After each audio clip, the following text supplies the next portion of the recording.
Krisis air terjadi di posko pengungsian Gunung Sinabung. Terkait teror bom, anggota Komisi 3 Puji Nimo Polresta Medan. Halo, apa kabar pemirsa? Kembali kami menyapa Anda dalam Warta Simalungun. Selain berita tadi, selama 30 menit ke depan, kami akan menghadirkan berbagai informasi menarik lainnya hanya untuk Anda. Bersama saya, Carolina Bangun, pemirsa, inilah berita selengkapnya. Anggota Komisi 3 DPR RI Trimedia Panjaitan mengatakan teror bom yang terjadi di Gereja Katolik Jalan Dr. Mansur Medan merupakan isyarat bahwa kelompok mereka masih eksis. Pihak kepolisian harus segera mengungkap para pelaku yang diduga terlibat jaringan ISIS. Saat mengunjungi Mapolresta Medan, Trimedia Panjaitan mengutuk aksi teror bom yang terjadi di Gereja Katolik Jalan Dr. Mansur Medan pada Minggu pagi lalu. Meski tidak memakan korban jiwa, namun aksi teror ini membuat trauma warga kota Medan, khususnya para jemaat gereja Katolik yang sedang melaksanakan ibadah di dalam gereja. Aksi teror ini merupakan sinyal yang diberikan kelompok teroris kepada pemerintah, khususnya kepada TNI dan Polri, bahwasanya keberadaan jaringan ini masih ada dan eksis. Diharapkan pihak kepolisian segera mengungkap dan meringkus jaringan yang ada di Indonesia, khususnya di Medan, agar kejadian serupa tidak terulang di daerah lainnya. Menurut Trimedia Panjaitan mengatakan, peristiwa ini sudah ditangani Mapolresta Medan.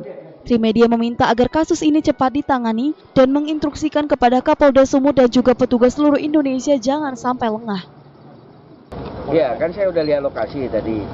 Kemudian ada dapat beberapa masukan dari pengurus gereja dan Kapolsek yang ada di sana itu. Kedua, saya mau tahu hasil pengembangannya seperti apa sementara yang diberikan oleh pihak kepolisian, karena pada saat saya telepon Kapolda, beliau menyampaikan bahwa peristiwa ini ditangani oleh Polresta Medan. Nah, tentu kita meminta kepada Kapolresta nanti Pak Mardia supaya cepat mengungkap ini, dan ini juga supaya juga Kapolda menginstruksikan jangan pernah lengah para Kapolres di wilayahnya masing-masing. Sebelum melihat pelaku teror bom di Polresta Medan, Trimedia sempat meninjau gereja yang menjadi sasaran teror pelaku. Wahyu Pratama melaporkan untuk Evarina TV. Aktivitas Gereja Katolik Santo Yosef Jalan Dr. Mansur Medan yang menjadi sasaran teror bom akan kembali normal. Para jemaat yang akan melakukan kebaktian sudah diperbolehkan. Untuk antisipasi teror bom, pengurus gereja akan memasang CCTV dan membentuk tim Satgas. Gereja Katolik Santo Yosef Jalan Dr. Mansur Medan yang menjadi sasaran teror bom bunuh diri Senin pagi dijaga ketat aparat kepolisian dan TNI. Terlihat sejumlah petugas berjaga-jaga di pintu gerbang dan halaman gereja. Tidak semua orang diizinkan masuk ke areal gereja. Garis polisi yang membentang di bangunan gereja juga belum dilepas. Rencananya pihak kepolisian dari Polda Sumatera Utara dan Densus 88 Mabes Polri akan melakukan olah TKP di dalam gereja. Pengurus gereja Benar Ginting mengatakan Senin ini rencananya garis polisi yang dipasang di gereja akan dilepas.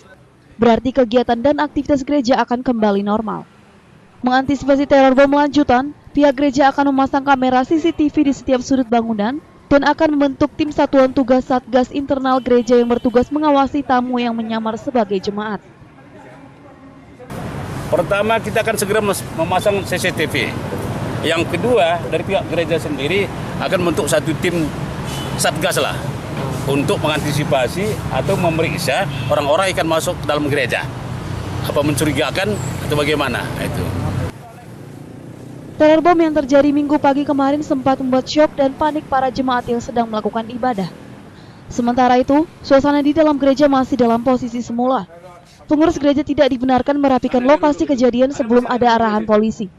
Kursi tempat duduk pelaku teror bom yang berada di bagian tengah sebelah kiri altar juga masih terlihat sisa kertas dan bahan rakitan bom. Sebanyak 3 rangkaian bom yang belum meledak sempat dievakuasi jemaat melalui jendela sebelum akhirnya pelaku yang berusaha menyerang pastor ditangkap. Wahyu Pratama melaporkan untuk Evarina TV. Di lingkungan sekolah IAH, pelaku teror bom Gereja Katolik Jalan Dr. Mansur Medan dikenal baik dan taat beribadah. Meski prestasinya biasa saja, namun pelaku dikenal rajin dan tekun belajar di kelas. Pria kelahiran tahun 1998 ini sedikit agak tertutup dan kurang bergaul.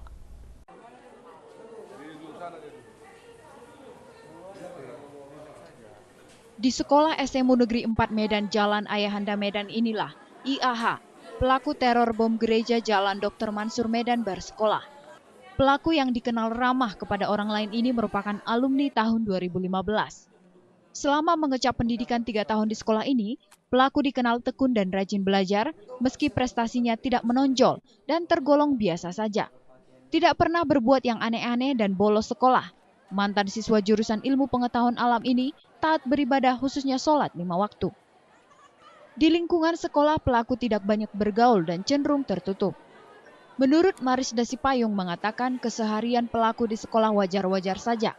Prestasinya juga standar dan rajin beribadah meski proses belajar mengajar sedang berlangsung. Si Ivan memang alumni SMA Negeri 4 tahun 2015-2016. Kalau setiap kehidupan hari-hari di kelas, ya seperti pelajar sebelumnya, wajar-wajar seperti biasa aja. Prestasi sendiri ada? Prestasinya nggak ada, ya standar aja, nggak ada kelebihan kali nggak, kurang kali pun nggak. Aktivitas ekstrakurikuler dia, Bu? Nah, kalau ekstrakurikuler dia ngikutin, nggak ikut. Cuma kalau tentang keagamaan dia, memang dia kuat beragama. Untuk sholat waktu 5 waktu itu memang terus dilakukan dia. Walaupun pada saat kita belajar dia memang sudah waktunya dia permisi, ya itu aja. Marisda sangat menyesalkan perbuatan nekat pelaku. Wahyu Pratama melaporkan untuk Evarina TV. Polisi masih mendalami motif dan kemungkinan pelaku termasuk dalam jaringan teror ISIS. Namun pengakuan sementara, pelaku bertindak nekat terinspirasi aksi teror di Prancis dan hingga Senin ini, tim Lafor Mabes Polri dan Polda Sumatera Utara melakukan olah tempat kejadian perkara di Gereja Katolik Jalan Dr. Mansur Medan, Sumatera Utara.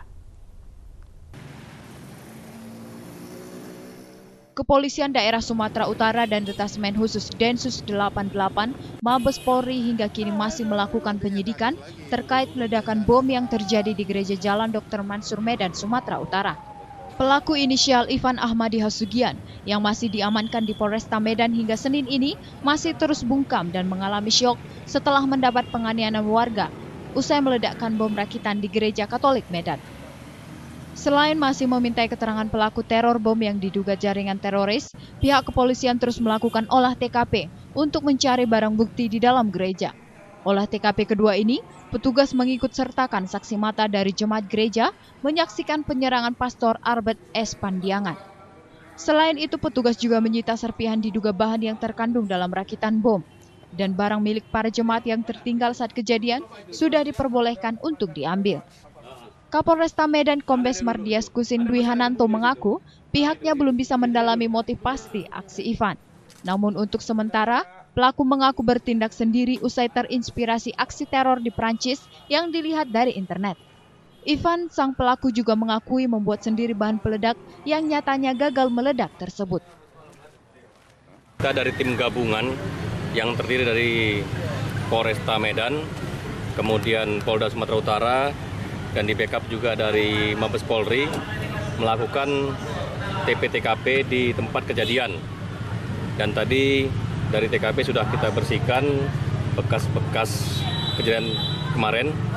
Kemudian kita serahkan kepada pengurus gereja untuk bisa diaktifkan kembali. Dan dari pihak Polresta Medan siang hari ini akan melakukan rapat internal untuk membahas tentang pengamanan rumah-rumah ibadah.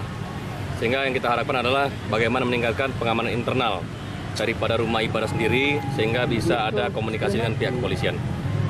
Senin ini gereja sudah dibersihkan. Garis polisi yang sebelumnya terpasang di gereja akan dibuka. Umat Nasrani yang ingin melaksanakan ibadah di gereja sudah diperbolehkan. Wahyu Pratama melaporkan untuk Evarina TV. Kami akan menyajikan berita menarik lainnya tetap di Warta Simalungun.